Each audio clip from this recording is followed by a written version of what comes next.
Bonjour et bienvenue dans le dessous des images. Aujourd'hui, direction le Népal, où une vidéo a servi de détonateur à un immense mouvement de révolte.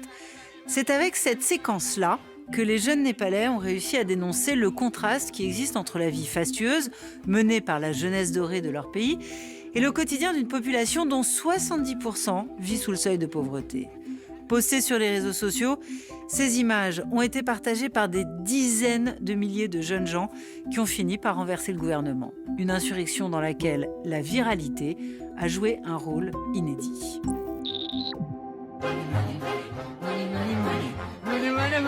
Rythme frénétique, images clippées et texte en lettres capitales, cette vidéo en 26 secondes est emblématique d'une tendance baptisée Nepo Kids. Un terme issu de la contraction des mots anglais nepotism et kids, qu'on traduirait en français par gosse de riche. Les 10 premières secondes sont constituées d'une succession de plans très brefs, rythmés par le mot money. Les Nepo Kids, ce sont eux. Et la vidéo a pour but de montrer leur luxueux train de vie. Ici, un visage connu de tous les Népalais, celui de Shrinkala Kathiawada, une ancienne Miss qui n'est autre que la fille d'un ex-ministre de la Santé. Et là, la fille de l'ancien Premier ministre, Ganga Dahal, montrée aux côtés de son père et critiquée pour son goût très ostentatoire pour les montres de luxe. Après ces premières secondes de faste et d'allégresse, le décor bascule. On découvre alors les images de la vie quotidienne de l'immense majorité des Népalais. Se succèdent des paysages dévastés après des catastrophes naturelles, la population contrainte de fuir, mais également des travailleurs battus ou victimes de malaise. Contraste garanti avec les images de la jeunesse dorée. Quant à la bande-son, elle s'appuie sur le titre Money, extrait de la célèbre comédie musicale Cabaret. Une chanson qui dénonce l'ultra-domination de l'argent dans le monde contemporain. La vidéo a été publiée sur TikTok le 6 septembre 2025 par un compte nommé Jasmina, qui n'a d'ailleurs qu'une seule publication à son actif. Vue près de 4 millions de fois, elle fait partie d'un corpus infiniment plus large. Les réalisateurs de ces séquences sont tous issus de la génération Z, celle formée par les jeunes adultes qui sont nés entre 1997 et 2012. Ils ont leur propre code et un objectif très précis. C'est une vidéo qui s'adresse aux autres membres de la Gen Z, aux Népalais, qui eux vont immédiatement reconnaître, malgré le montage extrêmement rapide des images, qui est qui. Et donc pour eux, tout ça sont vraiment des symptômes d'un monde déréglé où des gens qui sont censés œuvrer pour le bien commun et représenter le peuple, en fait, en sont venus à former une sorte de caste de privilégiés que ce mouvement clairement a voulu détrôner. Alors que les vidéos Nepo Kids flambent en ligne, les pouvoirs publics népalais décident le 4 septembre 2025 de couper l'accès à tous les réseaux sociaux. À tous, ou presque, car pour ne pas froisser leurs voisins chinois, TikTok est épargné. Les jeunes Népalais convergent alors massivement vers la plateforme encore autorisée pour diffuser et partager ces vidéos, mais surtout pour appeler à une immense marche contre la corruption organisée le 8 septembre. Corruption in the country from the local level to federal level. All the Nepalese citizens are fed up of corruption. Prévu pour quelques heures, le mouvement de protestation va finalement durer 2 jours. 2 jours durant lesquels la jeunesse népalaise ne cessera pas de filmer et de publier des vidéos sur des réseaux sociaux, finalement rouverts par les autorités. C'est donc devant les objectifs des smartphones que les manifestations vont tourner à l'émeute et conduire au lynchage de plusieurs responsables politiques. On voit bien qu'ils n'ont pas cherché à tuer ces hommes politiques. Ils ont vraiment cherché à leur infliger une forme de châtiment qui est traditionnelle aussi au Népal.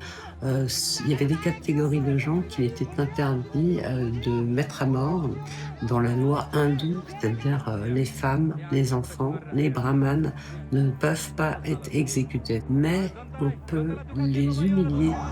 Face aux manifestants, la police a tiré dans la foule et les émeutes ont entraîné la mort de 72 personnes. Mais en dépit de cette répression sanglante, les protestations ont continué et conduit à la démission du Premier ministre, Sharma Oli, qui a fini par quitter le pouvoir le 9 septembre. Une initiative insuffisante pour calmer la colère des manifestants qui n'ont pas hésité à incendier le Parlement, ce qui a fini par éveiller l'intérêt de la presse internationale. Au même moment, sur Internet, les jeunes Népalais ont célébré leur prise de guerre à grand renfort de chorégraphies qui ont été très massivement partagées.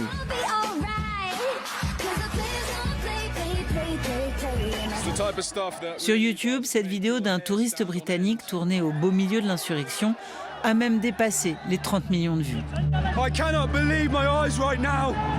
The whole of Parliament is on fire. People are dancing. None of it is left. Look at it. The whole building is burned through. Mais une partie de ces jeunes manifestants s'est désolidarisée des débordements.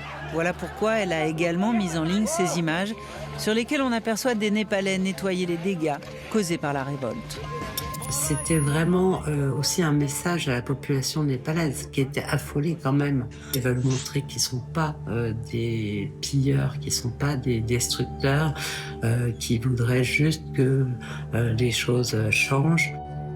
Sur le plan politique, après le départ du Premier ministre, la génération Z s'est une nouvelle fois organisée sur les réseaux sociaux, mais cette fois-ci sur la messagerie Discord. La plateforme a hébergé une vaste consultation destinée à choisir un nouveau dirigeant. Et c'est une ancienne juge de la Cour suprême, Sushila Karki, connue pour sa lutte acharnée contre la corruption, qui a été choisie. Cette insurrection de la jeunesse est née de la volonté d'en finir avec la corruption, un fléau qui gangrène également tout le sud-est asiatique. Comme au Népal, le vent de la révolte s'est donc levé dans les rues et sur les réseaux sociaux, aux Philippines et en Indonésie. Across different countries, there are images that spark anger posted on social media, and then people would put that in contrast with everyday life difficulties. And then once this ignites mass protests, they would actually live stream or take a picture. Can be fun. There are a lot of dances, people singing and people playing music.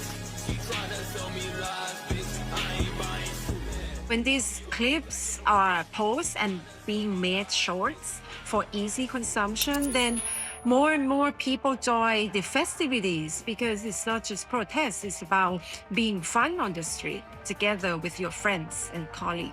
Les jeunesses ultra connectées de ces pays s'observent et s'inspirent mutuellement au travers des écrans. Les mêmes montages pour dénoncer des élites favorisées sont ainsi apparus aux Philippines.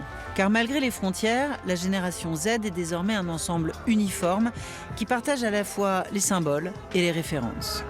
What you see is the borrowing of pop culture that they commonly consume. For example, anime, the Japanese anime, the One Piece flag, and how that stands for the fight against authoritarianism and injustice. Indonesian protesters used it first.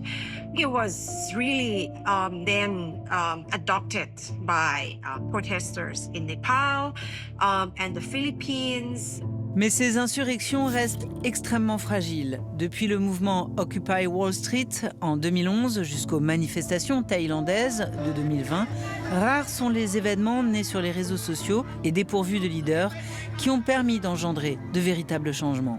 This sort of what we call decentralized structure of protest, meaning that there's no obvious leader.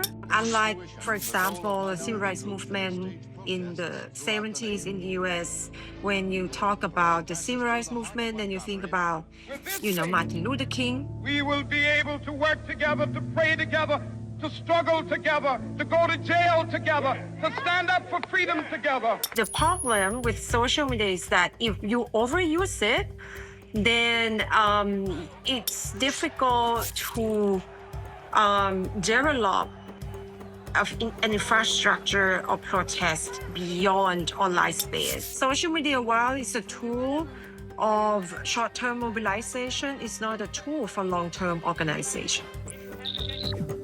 Avec cette révolte, la jeunesse népalaise réclamait notamment une modification du mode de scrutin lors des élections, Mais dès sa nomination, la nouvelle première ministre par intérim a écarté l'idée de voter directement pour une personnalité et non plus pour un parti. Elle a annoncé l'organisation de nouvelles élections législatives et promis qu'elle refuserait de briguer elle-même le poste de Premier ministre. C'était une enquête de Mathis Lescane pour Le Dessous des images. Salut à tous.